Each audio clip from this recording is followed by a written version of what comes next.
제가 판단하는 세탁 편의점의 최대 장점은 상대적으로 세탁 요금이 저렴하고 세탁물 접수와 정해진 날짜에 완성되어 세탁물을 찾는 과정이 편하다는 것입니다. 그렇지만 접수하는 곳과 세탁하는 공장이 분리되어 고객을 직접 대면 없이 세탁을 해야 하기 때문에 고객의 요구를 최대한 반영한 세탁을 하기가 힘듭니다. 예를 들어 고객의 성향에 따라 옷에 남아있는 얼룩에 굉장히 민감한 사람이 있는 반면 오염은 안 빠지더라도 절대로 변형되지 않기를 원하는 분도 있고, 또 어떤 사람은 카라를 조금 다르게 다림질할 것을 요구할 수도 있는데, 세탁하는 입장에서 옷을 맡긴 고객을 잘 알지 못하기 때문에 일률적으로 세탁할 수밖에 없습니다. 물론 세탁물에 고객의 요구사항을 간단히 메모를 남길 수는 있지만 직접 고객과 대면하고 생생한 기억으로 세탁하는 것과는 차이가 많습니다.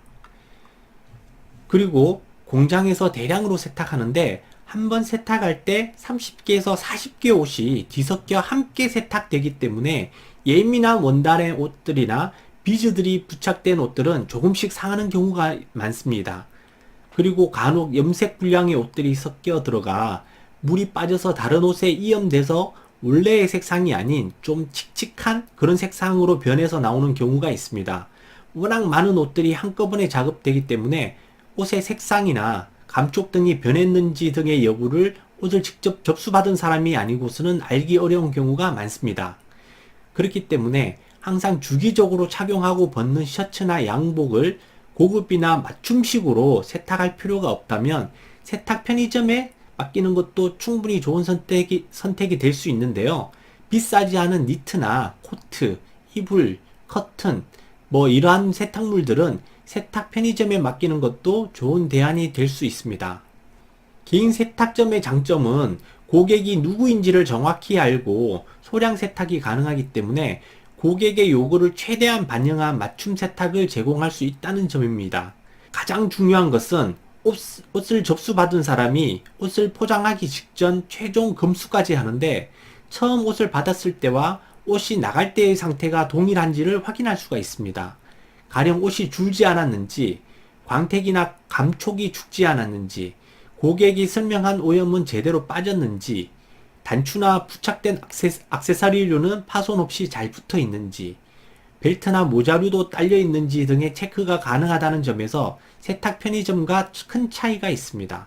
세탁 편의점에서는 일단 포장되어 배달되어 온 옷들을 비닐을 벗겨 처음 상태와 비교해서 체크하고 부속품의 파손이나 벨트, 모자 등의 부착 여부를 다시 확인하기는 쉽지 않기 때문입니다.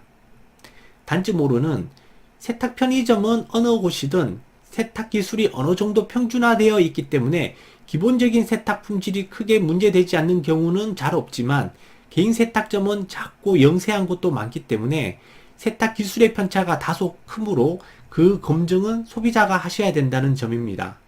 조금 과장된 면도 있지만 둘의 차이를 이렇게 설명하는 분도 계십니다.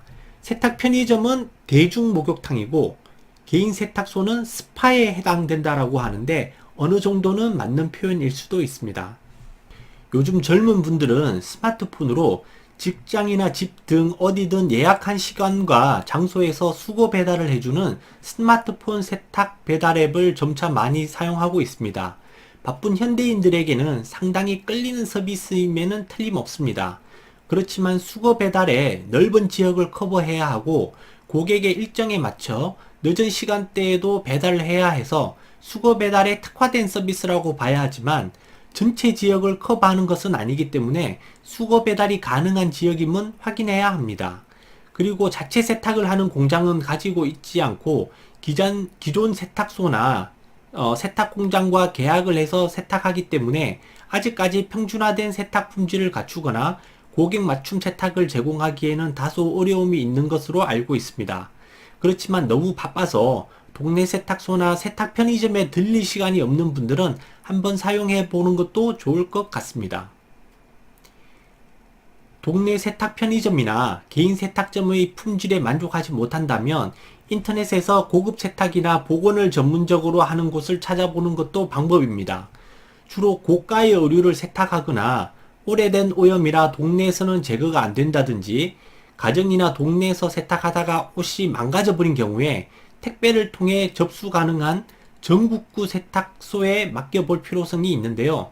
고객의 입소문보다는 인터넷으로 마케팅이 뛰어난 곳이 먼저 그리고 쉽게 검색되기 때문에 세탁 비용 대비 세탁을 잘하는 곳인지 처음 구분하기에는 다소 어려울 수 있습니다.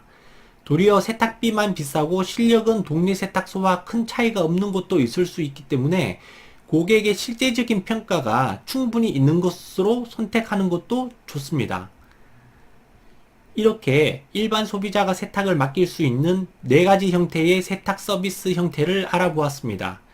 가장 가깝고 수거 배달이 잘 되는 곳만 고집하기보다는 세탁소를 직접 찾아가 봐서 매장은 어떻게 생겼고 사장님은 충분한 기술로 고객에게 잘 설명하는지 등을 따져볼 필요성이 있습니다.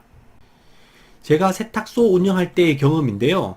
분명히 결혼도 하셨고 제법 장성한 자녀까지 있는 여성분이고 강남의 어느 세탁소에 사시는 분인데 항상 아이들 옷과 본인의 옷만 가져오시길래 혹시 남편분 옷은 딱히 세탁할 것이 없느냐라고 여쭤봤습니다. 그분 말씀이 남편 옷은 아파트 앞 세탁 편의점에 맡기고 본인이나 아이들 옷은 이곳에 맡긴다 라고 하셨는데 이곳이라고 하는 저희 세탁소는 승용차로 10분 이상 직접 운전해서 오셔야 하고 세탁비도 몇 배 비싼 곳입니다. 물론 아저씨 옷이 저렴한 옷은 아니겠지만 아끼고 신경 써야 하는 옷은 검증된 세탁소에 맡기고 항상 입고 벗는 와이셔츠나 양복, 넥타이, 그 외에 일상적으로 입는 옷들은 저렴한 곳에 맡겨도 큰 차이를 못 느끼는 경우가 많습니다. 저는 여쭤보고 나서 남자 입장에서 순간 마음이 약간 아프기도 했지만 소비자 입장에서는 굉장히 스마트하게 소비하고 있구나 라고 생각을 했습니다. 그렇게 세탁도 동네 몇 군데에 쇼핑하듯 여러 군데를 다녀볼 필요가 있습니다. 여러 형태의 세탁 서비스가 있고 인터넷이나 입소문으로 그 평가가 좋든 나쁘든 간에 세탁비가 저렴하고 옷을 맡기고 찾는데 본인에게는 더 편리하고 문제없이 세탁해 줄 수 있는 세탁 편의점이라면 좋은 세탁소임에 틀림없습니다. 그에 반해 내가 편한 시간에 집으로 수거 배달해주고 약간 틀어진 부분까지 알아서 수선해주는 동네 세탁소가 있다면 또한 좋은 세탁소일 수 있습니다. 이렇게 각 세탁 서비스의 장단점을 이해하고 나서 좋은 세탁 품질과 가성비 좋은 세탁소를 찾는 것이 스마트한 세탁 라이프입니다.